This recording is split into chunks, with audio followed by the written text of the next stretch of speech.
This happened to me in fall of 1997. I worked for Kessler's Pharmacy, a little drugstore on Main Street in a town so small the phone book was thinner than a church bulletin. My job was simple. Old folks called in their prescriptions, and I drove them out in my Buick station wagon with the fake wood paneling peeling off the sides. Blood pressure pills, heart medicine, insulin. I knew half my customers by their first names and their porch lights. Wednesdays were my longest route, 12 stops, way out past the county line where the houses got farther apart and the gravel roads didn't have names, just numbers on rusted signs. Stop number 9 was new. A woman named Carol Ann Whitfield, prescription for anxiety medication, address out on Route 9 past the old grain silo. I'd never delivered there before. Mr. Kessler said she'd just moved to town, some kind of family property. I checked my printed street atlas before I left the store. The pages so worn, the spine cracked when I opened it. Route 9 wasn't even fully drawn. Somebody had penciled in the extension themselves, years ago, in handwriting that wasn't Mr. Kessler's, careful and deliberate, like whoever drew it wanted the road to exist on paper before it ever mattered to anybody official. I remember thinking that was strange. I didn't think much else of it, not yet. I made my first 8 stops without any trouble. Mrs. Pruitt's arthritis cream, the Delgado boy's asthma inhaler, his mother meeting me at the screen door in her work uniform, already late for her second shift. Ordinary people, ordinary porches, the kind of stops that make a job feel steady. By the time I turned onto the gravel that led out toward the silo, the sun was already low and orange through my windshield, and the dashboard radio kept slipping in and out of static no matter how many times I nudged the dial. I passed the old grain silo standing black against the sky, its metal siding rusted through in long streaks, and I remember thinking that a building like that didn't belong to anybody anymore. It just belonged to the field. The mailbox for the Whitfield place was bent almost sideways, like something heavy had clipped it. And there was no name printed on it at all, just a strip of silver duct tape where a name should have been. The house sat back off the road behind a stand of dried corn stalks nobody had bothered to till under. A single wide trailer with an add-on room built crooked onto the side, like somebody ran out of lumber halfway through. No car in the driveway, no lights on, even though it was already getting dark, that early autumn dark that comes down like a lid. I sat in my wagon a minute with the cassette player running, some classic rock station fading in and out, and I looked at that dark house and felt the kind of feeling you get before you touch a stove you already know is hot. I told myself I was being foolish. I grabbed the little white paper bag with her prescription stapled shut and walked up. The porch light wasn't just off, the bulb was gone. Not burned out, gone, like somebody had unscrewed it and never put it back. I knocked. Nothing. I knocked again, and this time I heard footsteps, slow ones, and the door opened maybe 8 inches.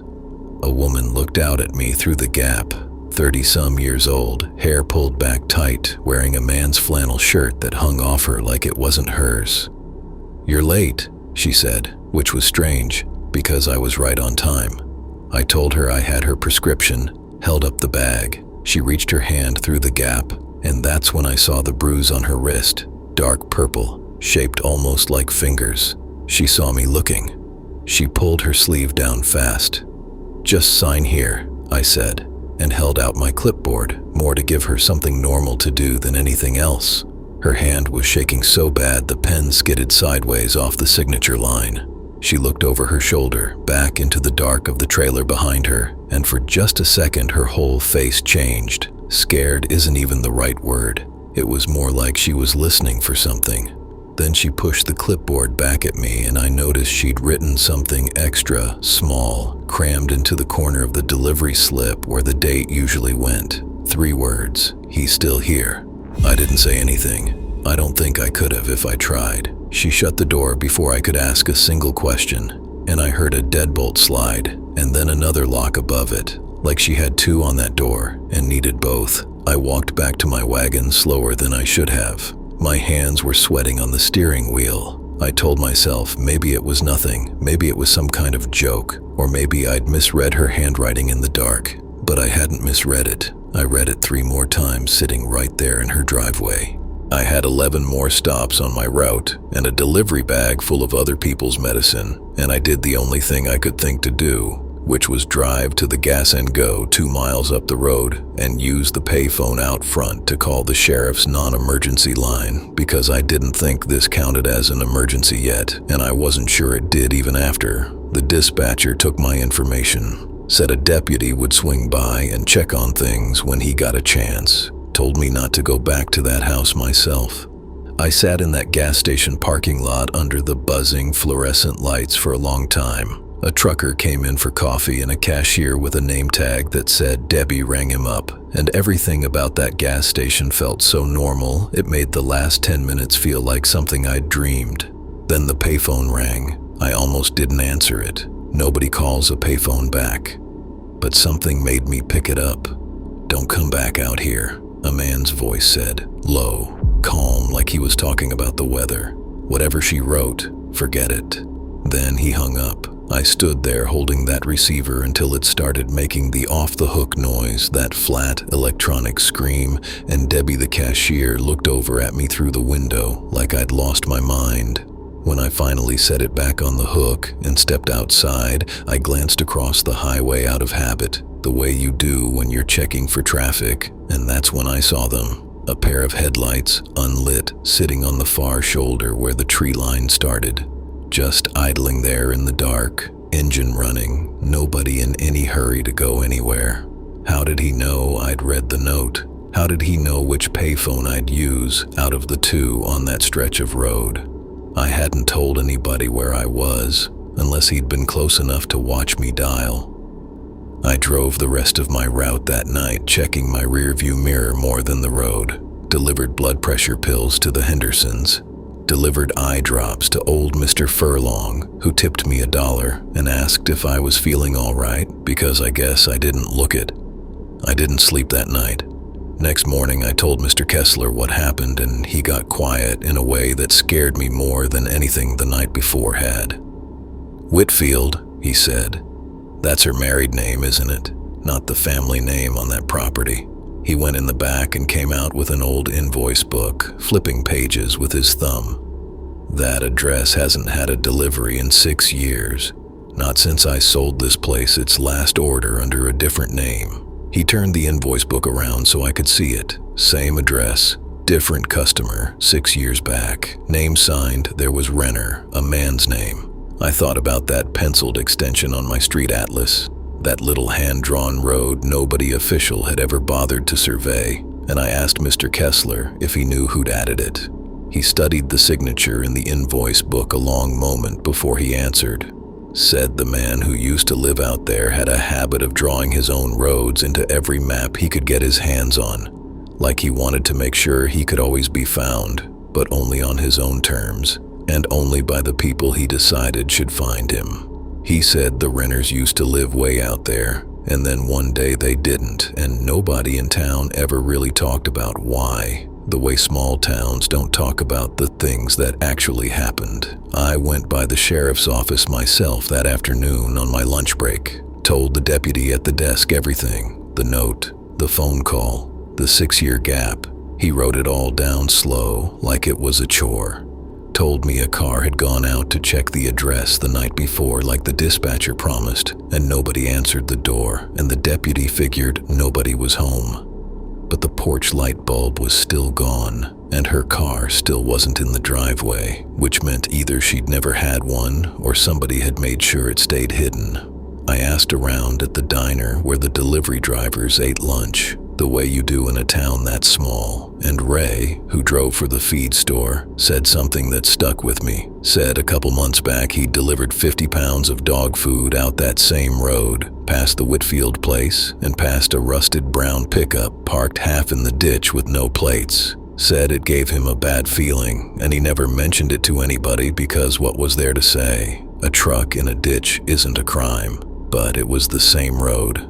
And now there was a bruise on a woman's wrist and a note that said, "He's still here." and telling somebody made the whole thing feel less like it was only happening inside my head. Sal didn't even have to think about it. He said a truck matching that description had been towed in twice that summer with the plates already stripped off before it ever reached his lot, and both times a man had shown up in cash within the hour to collect it, never gave a last name, always paid in 20s, still banded together like they'd come straight out of a drawer. Sal said the man had a way of standing that made you not want to ask him questions, and so nobody had. I asked if he remembered what the man looked like. Sal thought about it a long moment, wiping his hands on a rag that was already black with grease, and said the strangest part wasn't his face.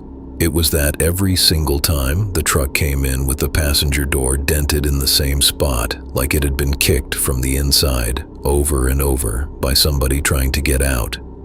That Sunday, 3 days after the delivery, I drove back out there on my own, against my better judgment, against what that dispatcher told me, against what any reasonable person would do. I told myself I just wanted to see if her light was on, that's all. Just look. The trailer was dark again, but this time there was a car in the driveway, an old sedan, engine still ticking like it had just been shut off, and taped to her mailbox at the end of that long gravel drive was a small paper delivery slip. My delivery slip, the exact one I'd signed 3 nights before, the one with her handwriting crammed in the corner. Somebody had taken it out of my delivery bag, or out of the pharmacy's files, and driven it all the way back out here and taped it to her mailbox like it belonged to her again, like they were giving it back. I didn't get out of my car. I drove straight to the sheriff's office and told them what I'd found, and this time a deputy actually drove out with me, lights off, and we found the trailer empty. No sign of Carol Ann Whitfield. No sign of anybody. Her clothes were still in the closet. Half a glass of water still sat on the kitchen counter, gone warm. The deputy said maybe she just left. Moved on. People do that. I wanted to believe him. I still don't. Mr. Kessler pulled her prescription file 2 weeks later after I quit that route for good, because a delivery slip came in requesting the same medication be sent to the same Route 9 address, filled out in handwriting that almost matched hers, except for the way the letter S curled the wrong direction. He never filled it. He just kept it in a drawer behind the register, and sometimes I think about that little paper bag sitting there, addressed and waiting, to a woman nobody in that town has seen since. I drove past that turnoff exactly once more, months later, on my way to a different route entirely, one that had nothing to do with Route 9 or grain silos or anybody named Whitfield. The mailbox was gone by then, post and all, like somebody had pulled it straight out of the ground. But somebody had planted a new one a few feet off, unmarked, standing there catching the last light of the evening the same way the old one used to, waiting on a delivery that nobody at the pharmacy had any record of ever placing. I never told Mr. Kessler about that new mailbox. I never told the sheriff either. I just kept driving, and I made sure, every single Wednesday after that, that my route never took me anywhere near that grain silo again. To this day, I don't know who that man on the payphone was, or whether Carol Ann Whitfield is even her real name, or what happened in that trailer after her deadbolt clicked shut for the last time I ever heard it. I only know that somewhere out past that dead cornfield, a mailbox is still standing that shouldn't be there, and some nights I wonder what would happen if I ever worked up the nerve to open it.